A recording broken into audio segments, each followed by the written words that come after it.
ও মালিক, জাহান্নামে থাকবে তো জানলাম, চিরকাল জাহান্নামের শাস্তি ভোগ করবে। শাস্তিটা কেমন?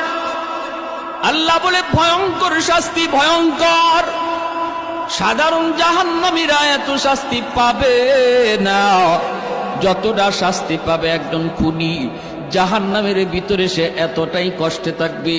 জাহান্নামের আযাবেরও ধরন আছে রে ভাই, সবার আযাবের ধরন কিন্তু একরকম নয়। আল্লাহ বলেন, দুনিয়াতে যারা ইচ্ছাকৃত কেউ কাউকে খুন করলো, জাহান্নামের ভিতরে তার আযাবটা হবে সবচেয়ে বেশি যন্ত্রণাদায়ক। জাহান্নামের ভিতরে তার আযাবটা হবে বড় কঠিন। এজন্য ভাই একটু খেয়াল করে শুনো রে আল্লাহর গোলাম। মায়ার নবী বলেন, হাসরের মাঠে আল্লাহ আদালত নিয়ে যখন বসবে, ও মালিক,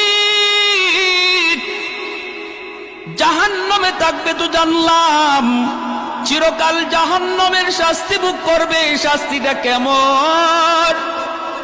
আল্লাহ বলে ভয়ঙ্কর শাস্তি, ভয়ঙ্কর। সাধারণ জাহান্নামীরা এত শাস্তি পাবে না যতটা শাস্তি পাবে একজন খুনি।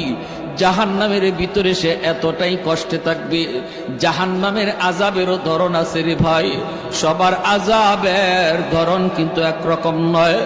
আল্লাহ বলেন, দুনিয়াতে যারা ইচ্ছাকৃত কেউ কাউকে খুন করলো, জাহান্নামের ভিতরে তার আযাবটা হবে সবচেয়ে বেশি যন্ত্রণাদায়ক। জাহান্নামের ভিতরে তার আযাবটা হবে বড় কঠিন। এজন্য ভাই একটু খেয়াল করে শুনো রে আল্লাহর গোলাম। মায়ার নবী বলেন, হাসরের মাঠে আল্লাহ আদালত নিয়ে যখন বসবে, ও মালিক,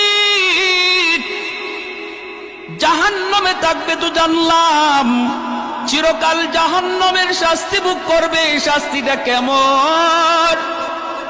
আল্লাহ বলে ভয়ঙ্কর শাস্তি, ভয়ঙ্কর। সাধারণ জাহান্নামীরা এত শাস্তি পাবে না যতটা শাস্তি পাবে একজন খুনি। জাহান্নামের ভিতরে সে এতটাই কষ্টে থাকবে। জাহান্নামের আযাবেরও ধরন আছে রে ভাই, সবার আযাবের ধরন কিন্তু একরকম নয়। আল্লাহ বলেন, দুনিয়াতে যারা ইচ্ছাকৃত কেউ কাউকে খুন করলো, জাহান্নামের ভিতরে তার আযাবটা হবে সবচেয়ে বেশি যন্ত্রণাদায়ক।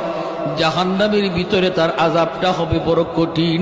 এজন্য ভাই একটু খেয়াল করে শুনো রে আল্লাহর গোলাম। মায়ার নবী বলেন, হাসরের মাঠে আল্লাহ আদালত নিয়ে যখন বসবে, ও মালিক,